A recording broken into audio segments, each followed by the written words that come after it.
Hi guys, this is Tanya and I'm back today for a little yellow bicycle. Today I want to show you how to create a layout using some misting techniques. We're going to be featuring the splash collection. Please excuse any minor imperfections in this video. I am testing out some new video equipment and editing software.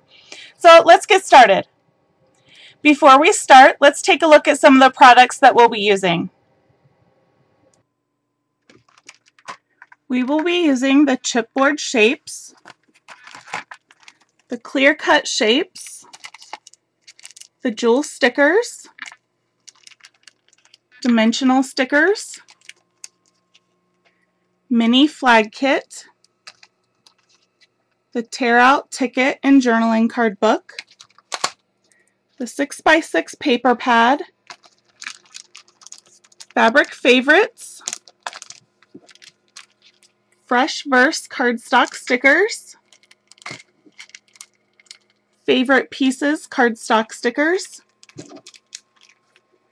vellum tape strips, along with the Dune Blossoms patterned paper.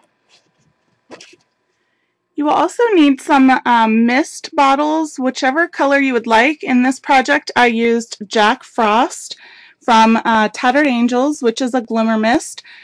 You could use Artsy brand mist.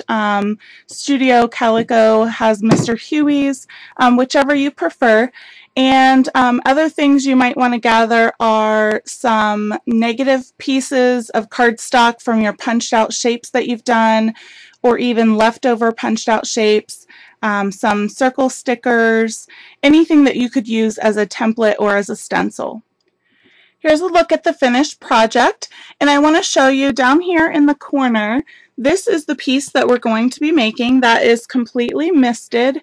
It's a little darker in person and more difficult to see here on camera, but it started out as this light blue piece from the 6x6 paper pad, and then it was misted with the Jack Frost.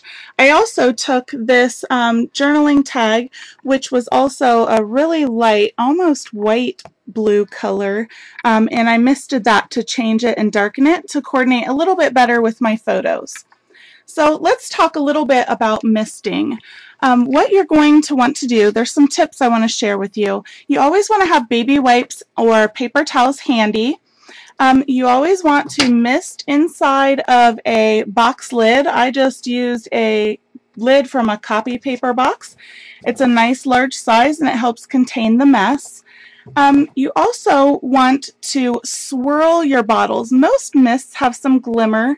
You can see that here in the bottom, that pearlescent look. And you're going to want to swirl your bottle like this to distribute the glimmer. And it does take a little longer than shaking, but you'll notice when I swirl, there's hardly any bubbles there in the bottle. Now if you shake the bottle, it will distribute it rather quickly. But do you see all those bubbles? When you spray your mist, if you have a lot of bubbles, you're going to end up with a lot of splotches instead of a fine mist spray. So it's up to you. If you like the messy look with all of the blotches on it, then shake away. The other thing you're going to want to do is when you have your bottle of mist and it's laying inside of your box lid here, you're going to lay your paper inside the lid, swirl to distribute, and then you want to hold your bottle perpendicular to your paper. You do not want to spray directly over top of your paper with your mist bottle like this. It'll be very splotchy. You want to start on the outside and move across as you spray. Some other tips that are good for you to know, that you can use your heat tool to speed up the dry time. If you don't use a heat tool, it'll take about 10 to 15 minutes depending on the type of mist you use and how heavy of a layer. I would recommend that if you want a more bold color, that you spray in rounds. So do a light layer first, let it dry, go back, spray again, let it dry, and then if you want it even darker, repeat the process again. That's when it's good to have a heat tool in between those layers, is because you'll have a much more quicker dry time. You can layer your misted colors for more depth, so you could layer a lighter color and go darker to get more of an ombre effect. Another thing I'd like to recommend would be to buy empty fine mist spray bottles and make your own mist. You can water down acrylic paint in a 50-50 mix and do it in your fine mist bottles. You can find those in the travel section of Walmart, Meijer, whatever department store, or I'm sorry, whatever grocery store that you shop in. You can get those, and then you can also get them at Hobby Lobby or Michael's in the art department.